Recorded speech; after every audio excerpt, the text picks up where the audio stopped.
Horri lotuta eta baina esaten ezinei lotuta, zen modutan aldatu zaiztu pertsona bezala, alkate izan ostean, usurui eta usuruilarrei buruz dakatzen ikuspegia. Zerbait aldatu baldin bada.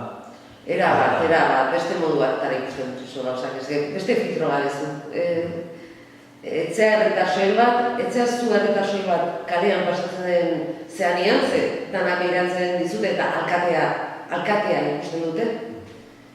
Eta eraberean ere, nik ja persona, zenbait kasutan ez ditut personak bakarrik ikusten, hau da, ikusten dut daukan arazoa edo eskatu duen lizentzia edo eman ezin diogun baimena, ez dakit. Orduan, bi aldetatik da desberdina.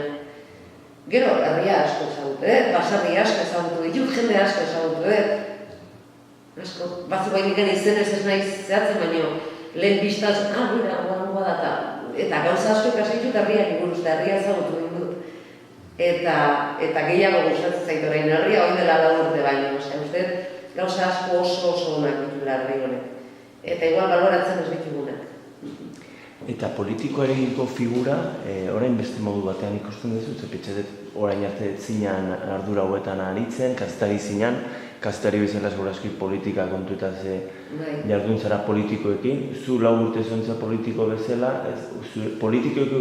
politikoekiko ikuspegi ere aldatu zaizu esperientzioen ondoren? A ber, orain kontuatzen naiz, kritikatzen dianean hainbat gauza, beti dagoela arrazoiren bat, justifikagarria edo ez baino, arrazoiak daudela, ez? Hombre, lehen ere banekin, baino...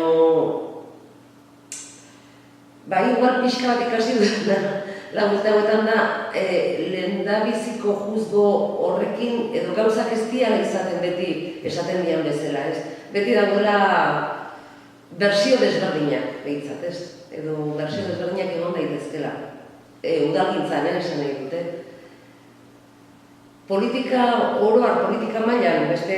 Politikariaren, askotan aurreritzia ditugu, ez? Politikoa juzgatzeko garaian, ez? Politikoaren lan egin bat izan dezu, ez dakit aurreritzi batzuk erori zaizkizun, edo beste batzuk sortu, ez dakit? Erreskuz batzen ditugu egia da, eta...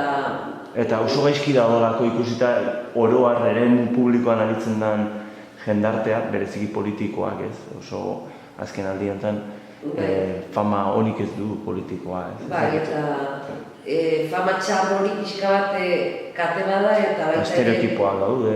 Udaletxetan dauden zinegotzien gain eta alkateen gain ere erortzen da, eta injustua da. Injustua da, ze jendeak benetan ikusten ez dula apreziatzen eta ez dula konturatzen zer lan mardula egiten den honen eta zer exigentzia duen zinegotzi izatea.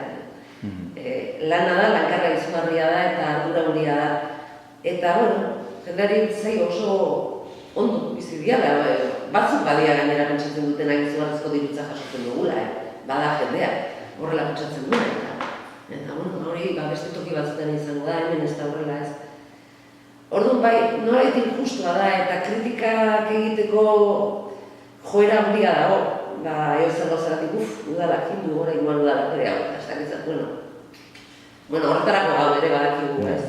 Karguarekin dijo. Baina errez jugatzen da eta aldarte normala da, herriarekin estu egiten duzu lanean, iritziak hor daude eta Euskal Herria gaina badakigu, ez bi Euskaldun eta iritzi diala, ez? Espaldi bat horrela egin balein badezu, beti hongo da norbait, hau zergatik egin ez dakitzera. Bordatxoko horreton da bezala. Zergatik pintatu du udalak kolore berde ez da? Europako zeak modun dagoen horrela esperta batek esan dikulako kolore horretako behar dela. Ikak eta beharria ere.